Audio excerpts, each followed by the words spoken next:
Hi,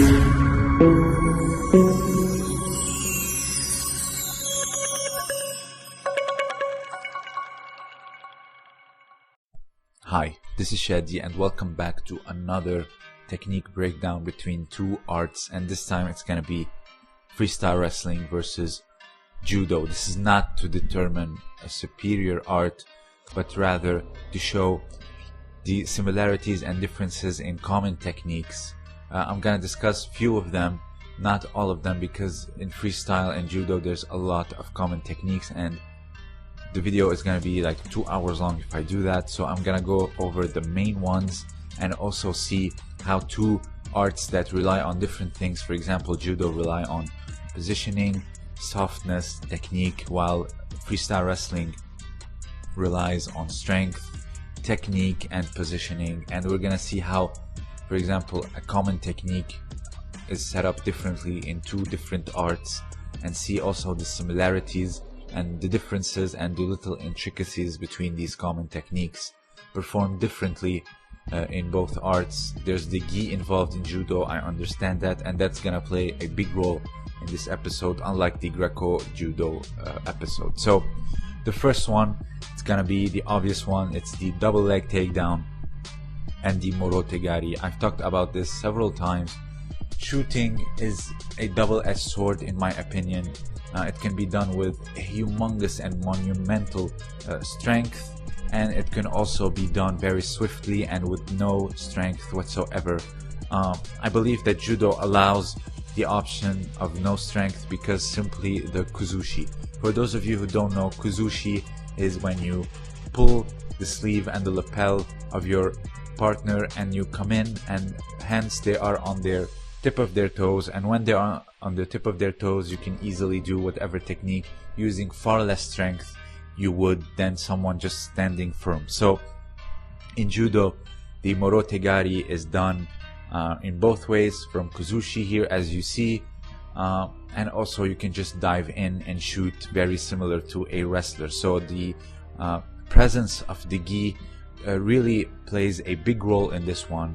Here you can see a setup from Ippon Seonage, or the arm throw in wrestling it's called. But I believe that the best double leg performed is when you close the distance, you pull them towards you, and then you go down, surprisingly, because like I said, it's a double-edged sword. It can be done with no strength and too much strength, and it can be done safely, and it can be done recklessly, where you get your face smashed in a different context than grappling, like MMA for example, self-defense, etc. Like I said, the presence of the gi is very important in the case of judo, because you can do and pull kuzushi, which will get them off balance and also on the tip of their toes, which would make shooting far easier than someone with no gi and someone that's hunched over like a wrestler. Also the posture plays a big role. Judokas are far upright, while wrestlers are, you know, just hunched over, like extremely hunched over. In wrestling, you know, if you are doing collar tie, 2-on-1, whatever grip there is in wrestling, shooting can also become like kuzushi almost, because like you pull down on the neck, they react by pulling back up, and this is where you can shoot.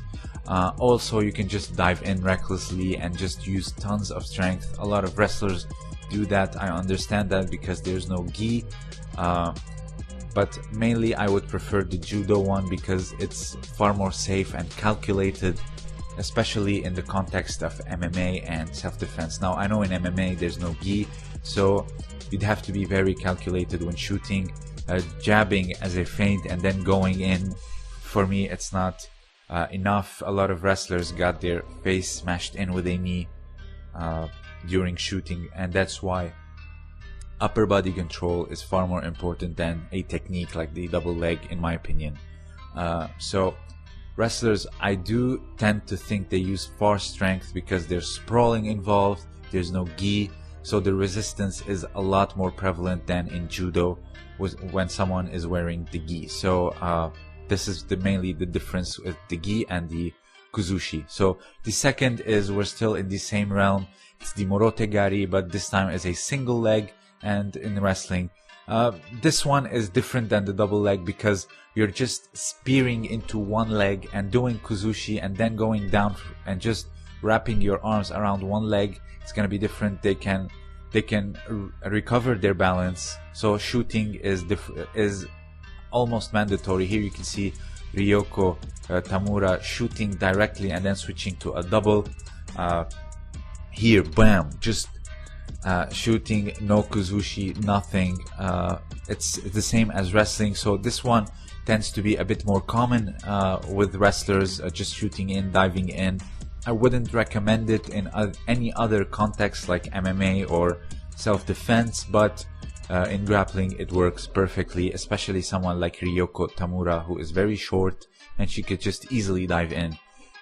In wrestling, it can be done a bit swiftly, like a low single. Low single tends to use a lot less strength. However, when shooting, it can be done where you can go to the back. You can lift up straight into the air, because keep in mind, in wrestling there's no ippon, so diving and spearing like judo, it's almost mandatory because you want them just flat on their back for that ippon. While in wrestling, here you can see you can use it as a control tactic and then just score points. They can range from 2 to 5. I'm not a wrestler, I'm sorry if I say something inaccurate, but in wrestling there's tons of varieties for the single. You can shoot low, you can shoot up high, you can do a headlock and then go down for a pin. So it might be different, but it's common to shoot and spear in judo as well when it comes to single. The next one is the kataguruma, or the fireman's carry. This one is monumentally controversial. Here you can see just monumental strength being used, and just it's not so much so as judo or gentle way, you know, making it like grabbing the leg like this and standing up is just horrendous in my opinion when it comes to softness and being gentle and no use of strength.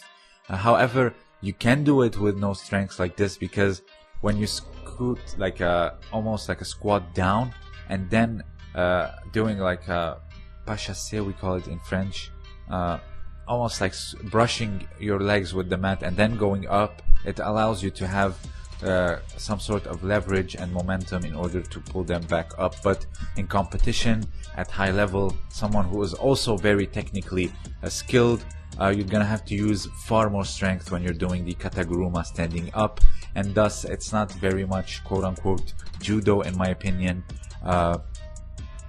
But there is variations where you can go down on your knees and do it with no strength whatsoever.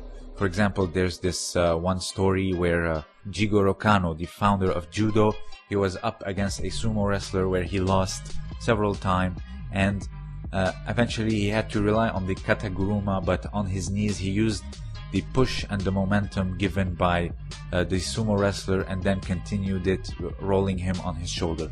Kataguruma means shoulder wheel. It can be done in multiple variations, like here someone is shooting on your legs.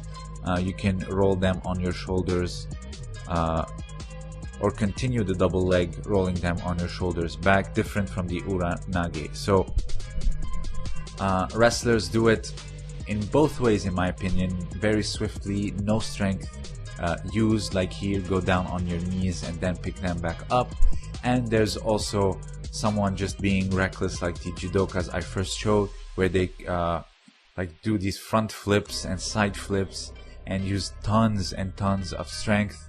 When it comes to this technique, it's also a double-edged sword. It can be done in multiple ways, but when it comes to the risk, there's not much risk like someone shooting. Again, this one they share in common in my opinion. The gi doesn't play that much of a role in my opinion. So the fourth one and the final one is the kibisu gaishi and the ankle pick. This one, it's as similar as technique. You have to punch them down, like break their posture, and then pick the ankle from under them in order to lose complete balance and fall down. However, in judo, I couldn't find the competition variations, but it's mainly when someone lifts their leg to perform an ashiwaza technique or a leg technique like hizaguruma or sasai. So it's kind of like offering you their ankle in a way, and this is where you pick it. So it's often used as a reversal rather than a straight just attack like here as you see in front of you. They also set it up with kochigari and uchimata and then go and pick the ankle. You can see that variation prevalent in jiu-jitsu, but in judo it's when someone uses hizaguruma or like a sasai, and then they have like their ankle already high up, and then you just pick it and score the wazari or ippon. But judokas very rarely use this because you can easily turn when someone performs this technique on you, and it would not score very much.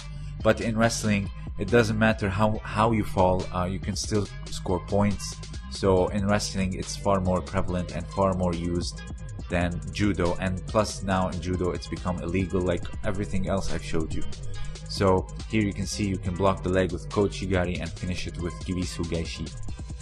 Like I said, in judo it's different. The use here, like for example here, someone is trying to do a leg technique like the hizaguruma, they're offering you their ankle, you can reverse it with kibishu gaishi. This is how it was mainly used in judo rather than like the wrestlers, which I'm gonna show you very shortly. So here you can see Mifune dodging a foot sweep and then reversing it with a kibisu gaishi. So here you can see the wrestler almost just shoots in and picks the ankle. You have to like break down their posture in order to perform it, because they're already hunched over and have their momentum forward, and then you pick the ankle, and this is where they fall. So you need something like the collar tie or like an overhook, or just grabbing the wrist and yanking it down would also do good in the case of the ankle pick. It's a far more common attack in wrestling. Even judo, when it was like I said allowed, it was rarely used because it doesn't score. In judo, remember, you need the ippon. In wrestling, however someone falls, you can still score points and add up. So here, like you see, it was a great ankle pick. It's different when it comes to setting it up. If I have to talk about the differences, it is far more used because, like I said, you score no matter how they fall. But in judo, not so much. So it is, however, a great technique. The gi does play a role when pulling them down. You have far more momentum than someone doing like a collar tie or an underhook, or just grabbing like a tricep or cupping the tricep. So I hope you enjoyed this. I know there's far more techniques like teguruma or like deashi, harai and kochigari, but these are the main arsenal of technique when it comes to wrestling, and they are single, the double, the ankle pick, and the fireman's carry. These are the like anyone who just watches an American movie where they talk about wrestling, you're gonna see these techniques even if you don't know anything, and their setups and technique differ from judo. There are some similarities like the kataguruma where you can use it swiftly and strongly, but when it comes to the double, you need the gi in order to do it safely and far more calculated than someone just diving in. And also the posture is very different and also plays a big role in the manifestation of the techniques. The wrestlers are hunched over while the judoka stands up straight and manipulates the posture using the gi, the lapel mainly. So I hope you enjoyed this little comparison, the technique breakdown. Both arts are great. If you have anything else to add, share it down below. This was Shadi, and thank you for listening.